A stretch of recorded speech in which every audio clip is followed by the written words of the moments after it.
Good morning, students. Today we are going to discuss the last part of chapter second of political science of civics of class 9. That is the what is democracy and why democracy.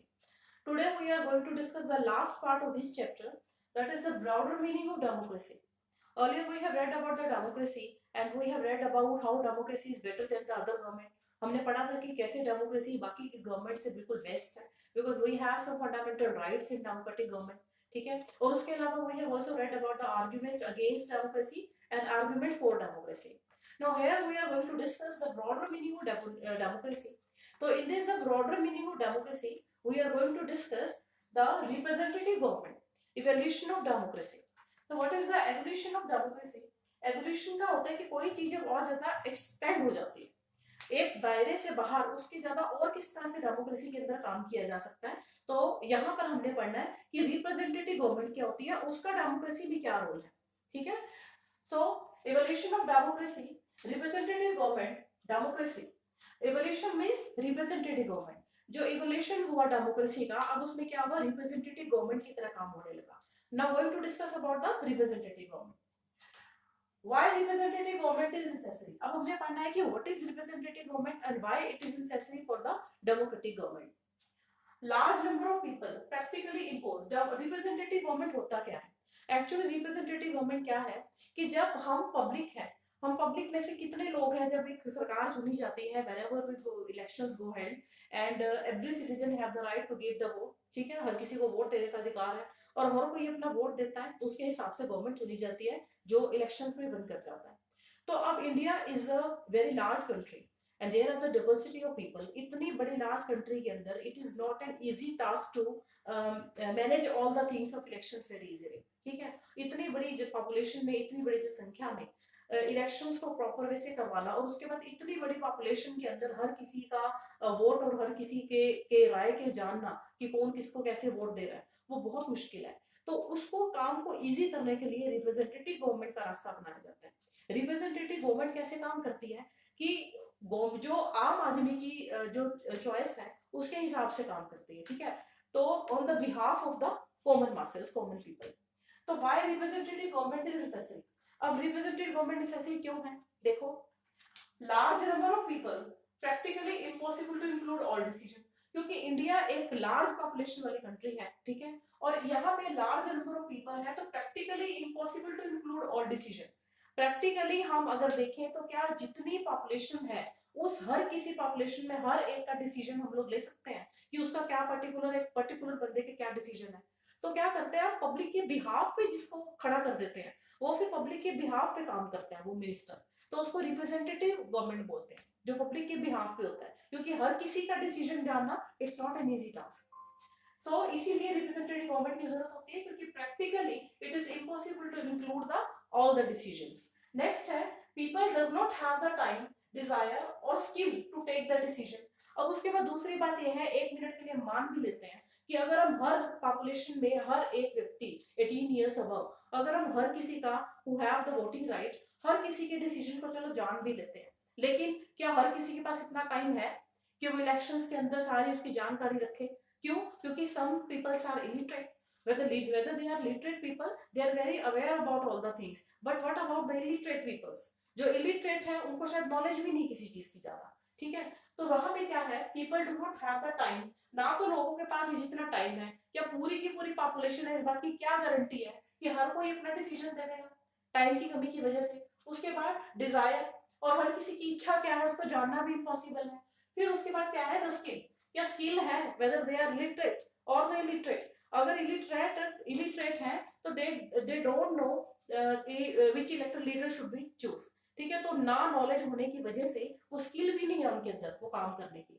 तो इसलिए जब skill नहीं होती तो उसकी जगह हम अपने अपने बिहाफ पे किसी और को खड़ा कर देते हैं, वो रिप्रेजेंटेटिव गवर्नमेंट की तरह काम करता है. ठीक है. देखो, डेमोक्रेसी वर्सेस गुड डेमोक्रेसी. तो यहां तक हमने पढ़ा why representative government is necessary. अब देखो, डेमोक्रेसी वर्सेस गुड डेमोक्रेसी. अब डेमोक्रेसी क्या है? डेमोक्रेसी है कि democracy is through the people, for the people, by the people, and it is the best government because we have all the fundamental rights which are written in our constitution. अब हर democracy तो कई जगह पर है. हमने पहले कई सारे केसेस में पहले भी पढ़ा क्लासेस में कि जैसे नेपाल है या चाइना है, कई जगह पर पहले डेमोक्रेसी थी। पाकिस्तान का, म्यांमार का, आपका इस चैप्टर की स्टार्टिंग में हमने कई कंट्रीज के बारे में पढ़ा था कि क्या म्यांमार में डेमोक्रेसी है, चाइना में, पाकिस्तान में, सऊदी अरेबिया में, इन सब जगह पर। तो क्या खाली डेमोक्रेसी होना ही जरूरी है या गुड डेमोक्रेसी होना जरूरी है? Now what is the difference between the democracy and good democracy? Constitution and consent of all those who are affected by that decision.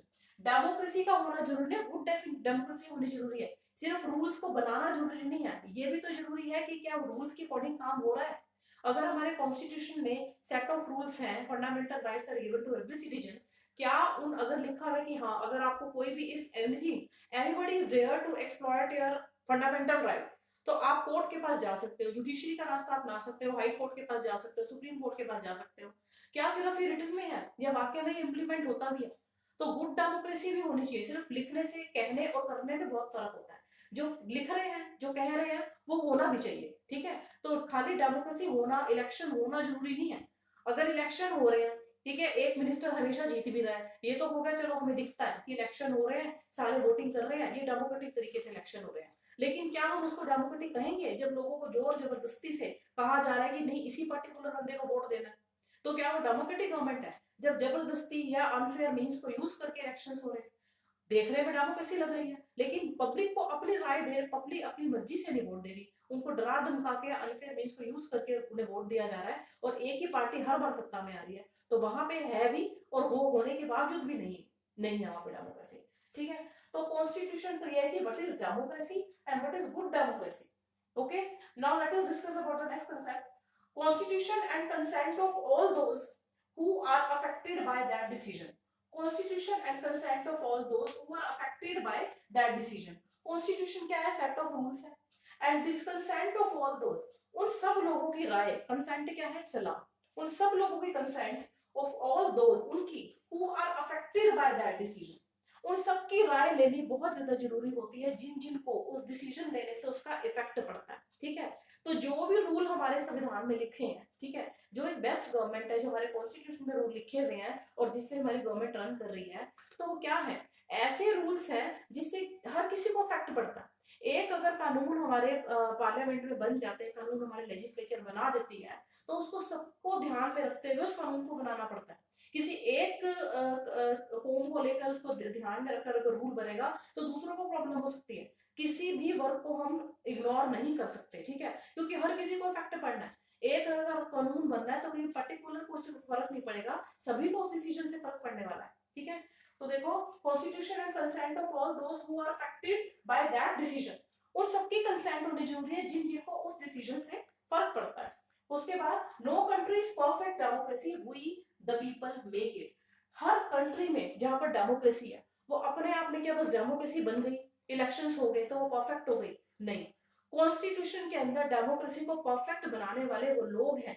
अगर आज आपके रोड सेफ्टी रूल्स हैं, हम कह रहे हैं कि इतना इतना चालान लगा दिया, ये कर दिया, वो कर दिया, तो क्यों लगा? ये रूल तो बना दिए, लेकिन बनाए किसके लिए? वो भी पब्लिक के वेलफेयर के लिए, ताकि यहाँ रोड एक्सीडेंट ना हो, लोग उसका पालन करें, ठीक है। तो रूल बना के रख दिए, उसको फॉलो कोई नहीं कर रहा, तो is there is any use of it? No, ठीक है। तो क्या है? डेमोक्रेसी होना जरूरी नहीं है। हमने वोट दे दिए, अपने मिनिस्टर को अपनी पसंद से चुन लिया, हमने कह दिया, हमने तो बहुत अच्छी तरह से हर किसी ने अपनी सर्वसहमति से अपना अपना वोट दे दिया और अपने मिनिस्टर को चुन लिया। अब आगे वो मिनिस्टर काम कर ही नहीं रहा कुछ भी, ठीक है। वो अपने अपनी पॉलिसीज बना रहा है, अपने वेलफेयर के लिए अपने हिसाब से बना रहा है, लोगों के वेलफेयर को ध्यान में नहीं रख रहा। तो वहां हम वो क्या कहेंगे उसके लिए कि वो पीपल, वो जो खड़ा है, इलेक्टेड मेंबर है, वो उस डेमोक्रेसी को ठीक तरह से पालन उसका नहीं कर रहा। तो कंट्री में खाली डेमोक्रेटिक रूल का होना जरूरी नहीं है, उसको परफेक्ट बनाना किसने है? आम आदमी ने बनाना है, मिनिस्टर से बनाना है, पब्लिक ने बनाना है।